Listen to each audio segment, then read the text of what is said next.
ગાંધીનગર જિલ્લાના ડબોડા police station વિસ્તારમાં shoot space digital private limited કંપનીના નામે ટેરાબાઇટ સ્પેસ માટે રોકાણકારો સાથે કરોડો રૂપિયાની છેતરપિંડી કરવામાં આવી છે. કુલ 3 સ્કીમ ચલાવવામાં આવતી હતી. પોલીસે ધરપકડ કરી અને તપાસ હાથ ધરી છે. હવે જોઈએ ગાંધીનગર આમતક ન્યૂઝ બ્યુરોનો એક વિસ્તૃત અહેવાલ. ગાંધીનગર જિલ્લાના ડબોડા પોલીસ સ્ટેશનની ઘટના ઘટવા પામી છે. Shoot space digital private limited કંપનીના નામે ટેરાબાઇટ સ્પેસ માટે રોકાણકારોને કરોડો રૂપિયાનું રોકાણ કરાવી છેતરપિંડી આચરી હોવાની વિગતો પ્રકાશમાં આવી છે. રોકાણકારોને કરાર અનુસાર ભાડા ન વળતર પેટે ભાડું નહીં ચૂકવી ગુનાહિત ષડયંત્ર રચી છેતરપિંડી કરી છે. કુલ 3 જેટલી કંપની ચલાવવામાં આવતી હતી અને પિંજી સ્કીમ જેવી આ સ્કીમ છે. છેતરપિંડી કરનાર ડાયરેક્ટર અરુણ પટેલ અને ઝોનલ મેનેજર સચિન પટેલની પોલીસે ધરપકડ કરી છે. કુલ 5 કરોડની આસપાસનું આ કૌભાંડ છે. 100 કરોડનું ફ્રોડ હોઈ શકે છે તેવી શક્યતા પોલીસે તપાસ દરમિયાન વ્યક્ત કરી છે. કુલ 13 ફરિયાદો અલગ અલગ રીતે મળી છે. એક આરોપી ઉત્પલ પટેલ વિદેશ ફરાર થઈ ગયાની શંકા હોવાથી તેના કોલ ડિટેલ કાઢી તપાસ શરૂ કરવામાં આવી છે, એમ રવિ તેજા વાસમ શેઠી ગાંધીનગરના પોલીસ વડાએ પત્રકારો સાથેની વાતચીતમાં માહિતી આપતા જણાવ્યું હતું.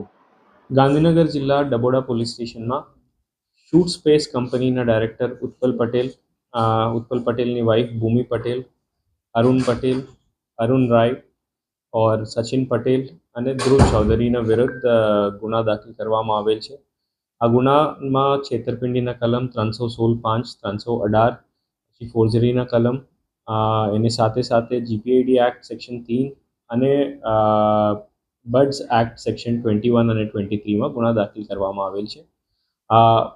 આ શૂટ સ્પેસ કંપની એક પોન્જી સ્કીમ ચલાવતા હતા. એક ટીબી ડાટા પબ્લિકને 33,000 પ્લસ જીએસટી કુલ માંડીને 38,940 રૂપીસમાં વેચતા હતા અને એક ટીબી ડાટા ઉપર આ લોકો સામેથી 1650 રેન્ટ આપતા હતા દર મહિને. તો આ મોટા 50% ઇન્વેસ્ટમેન્ટ એક વર્ષમાં પાછી આપવાની સ્કીમ લાવીને પબ્લિક સાથે મોટી છેતરપિંડી કરવામાં આવેલ છે.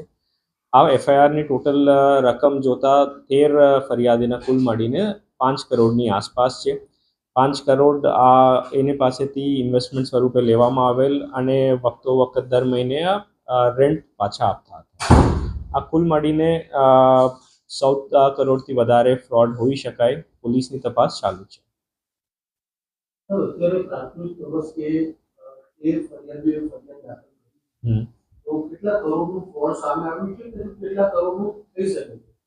આ 13 ફરિયાદની કુલ મળીને રકમ 5 કરોડની આસપાસ છે.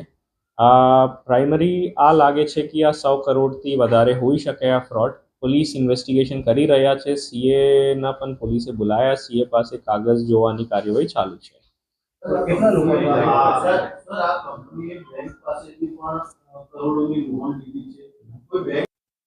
અત્યાર સુધી કોઈ બેંક પાસે આ કંપની કોઈ લોન લીધા એવી કોઈ પુરાવા આવ્યા નથી સામે. એની તપાસ ચાલુ જ છે. એક ગાડી લીધું અને ગાડી લોન ઉપર છે. એની સિવાય કંપની માટે કેટલા લોન લીધું આ તપાસ ચાલુ છે.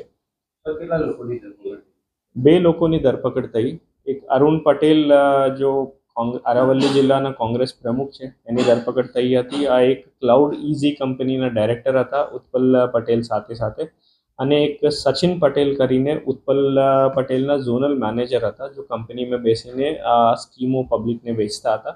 આ બંનેની ધરપકડ થઈ.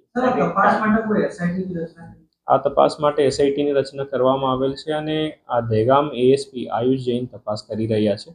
એની સાથે એસઓજી પીઆઈ બાટી સાહેબ છે અને ડબોડા પીઆઈ અનિલ ચૌહાણ સાથે છે અને પીએસઆઈ 2-3 સાથે છે.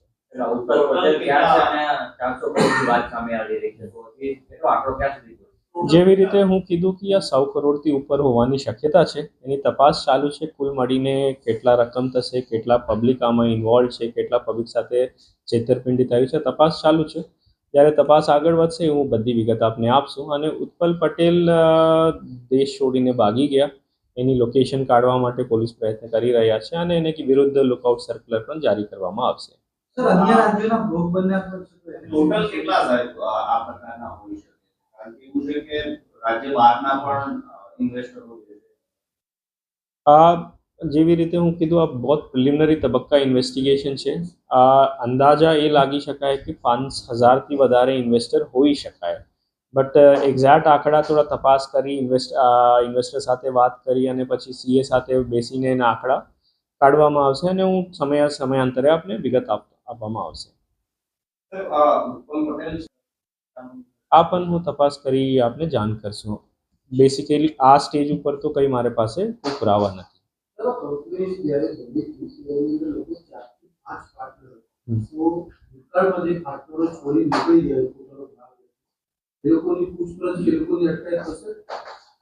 અરુણ પટેલ ધરપકડ જેની થઈ, અરુણ પટેલ પણ ઓક્ટોબર સુધી પાર્ટનર હતા. ઓક્ટોબર પછી એ કંપની છોડી દીધું, બટ ઓક્ટોબર સુધી કઈ ટ્રાન્સફર્સ એના અકાઉન્ટમાં થઈ હતી આરોપીના અકાઉન્ટથી, એની લીધે અરુણ પટેલની ધરપકડ કરવામાં આવેલ છે. એની સાથે સાથે એક બીજી આરોપી જો પહેલા ડાયરેક્ટર હતા એને ખિલાફ પણ કાર્યવાહી કરવામાં આવશે. દુબે ટેકનિકલ એક્સપર્ટ છે, એની કઈ કંપનીમાં કોઈ કાગઝાતમાં ડાયરેક્ટર તરીકે કોઈ રોલ નથી, બટ દુબેના રોલ તપાસ કરવામાં આવશે.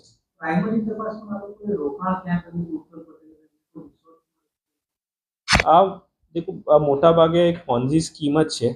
એની મેજર જો પૈસા આવે છે, મેજોરિટી પૈસા ભાડું ભરવામાં જાય છે. માન લો આ મહિને લગભગ 20 કરોડની આવક છે, તો આમાં 10-12 કરોડ તો ભાડા ચૂકવતા હતા. અને એના ટોટલ કુલ મળીને 3 કંપની છે, એક શૂટ સ્પેસ છે, એક ક્લાઉડ ઇઝી છે અને ત્રીજું હેરી હોસ્પિટાલિટી.